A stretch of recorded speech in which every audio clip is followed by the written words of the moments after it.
Sir, 9 विपक्षी नेताओं ने चिट्ठी लिखी है पीएम नरेंद्र मोदी को ईडी और उसके सीबीआई के दुरुपयोग को लेकर, इस पर क्या कहेंगे?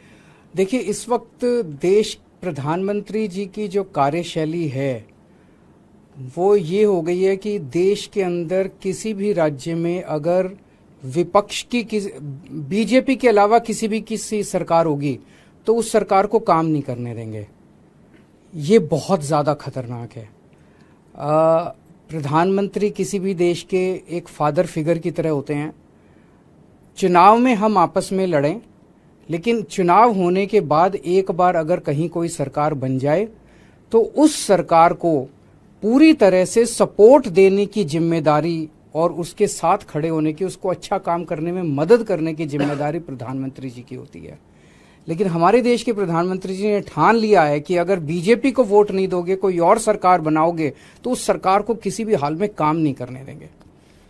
एक तो वो ये करते हैं कि अगर किसी और की सरकार बन जाए बीजेपी के अलावा तो उसके सारे नेताओं के ऊपर ईडी और सीबीआई छोड़ देते हैं, उनको गिरफ्तार कर लेते हैं, उनको तरह तरह से प्रताड़ना करते हैं, तरह तरह से तंग करते हैं, उनकी पार्टी तोड़ देते हैं, उनकी सरकार गिरा देते हैं। पूरे देश में कई जगह ये देखने को मिला, गोवा में देखने को मिला, महाराष्ट्र में देखने को मिला, कर्नाटक में देखने को मिला। एक के बाद एक राज्य के अंदर जहां नॉन बीजेपी गवर्नमेंट बनती है वहां पे ईडी और सीबीआई को छोड़ के और उनको गिरा दिया जाता है। ईडी और सीबीआई को छोड़ते हैं, नेताओं को डराते हैं। अगर नेता बीजेपी में आ जाए तो सारे मामले बंद हो जाते हैं।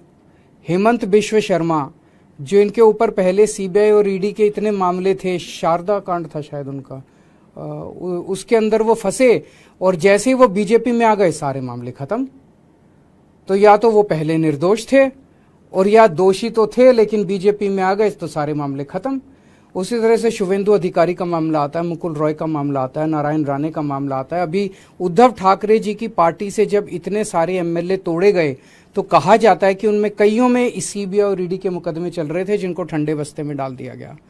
तो सीबीआई और ईडी का इस्तेमाल भ्रष्टाचार के खिलाफ के लिए नहीं कर रहे, सीबीआई और ईडी का इस्तेमाल कर रहे हैं चुनी हुई सरकारों को गिराने के लिए और दूसरी विपक्षी पार्टियों को तोड़ने के लिए। दिल्ली के अंदर जिस तरह से इन्होंने मनीष सिसोदिया जी और सत्येंद्र जैन जी को गिरफ्तार किया, दोनों के पास शुरू में इन्होंने बहुत लोग भेजे कि केजरीवाल का साथ छोड़ दो और आप बीजेपी भारतीय जनता पार्टी के अंदर आ जाओ। केजरीवाल आज अगर वो दोनों मेरा साथ छोड़ के और बीजेपी में चले जाते तो आज वो जेल में नहीं होते, उनके ऊपर किसी तरह के मुकदमे नहीं होते। तो जाहिर तौर पे उनके ऊपर जितने मुकदमे हैं सारे झूठे हैं, लेकिन वो भी डटे हुए हैं। तो ईडी और सीबीआई का इस्तेमाल केवल और केवल विपक्ष को तोड़ने के लिए और बीजेपी की जबरदस्ती सरकार बनाने के लिए किया जा रहा है। दूसरी तरफ गवर्नर्स का इस्तेमाल किया जा रहा है। मैं स्टैलिन साहब से बात कर रहा था, 20 से ज्यादा बिल जो विधानसभा ने पास कर दिए उस पे गवर्नर साहब साइन नहीं कर रहे। केसीआर साहब ने अभी कल सुप्रीम कोर्ट में केस किया है कि हमारे बहुत सारे बिल गवर्नर लेके बैठे हैं, उस पे साइन नहीं कर रहे। पिनरई विजयन साहब के कई सारे वाइस चांसलर्स की नियुक्ति उन्होंने रद्द कर दी। ऐसे चुनी हुई सरकारें कैसे? ममता दीदी परेशान है, नीतीश कुमार जी से मैं बात कर रहा था, वो परेशान है। दिल्ली के लेफ्टिनेंट गवर्नर समझते हैं कि सुप्रीम कोर्ट और संविधान को वो मानते ही नहीं है, वो खुलेआम कहते घूम रहे हैं कि मैं सुप्रीम कोर्ट और संविधान। ऐसे देश कैसे चलेगा? तो अगर देश का प्रधानमंत्री नॉन बीजेपी सरकारों को काम नहीं करने देगा और अवरोध रोज पैदा करेंगे देश के प्रधानमंत्री, तो इस तरह से तो देश के लिए बहुत खतरनाक स्थिति है।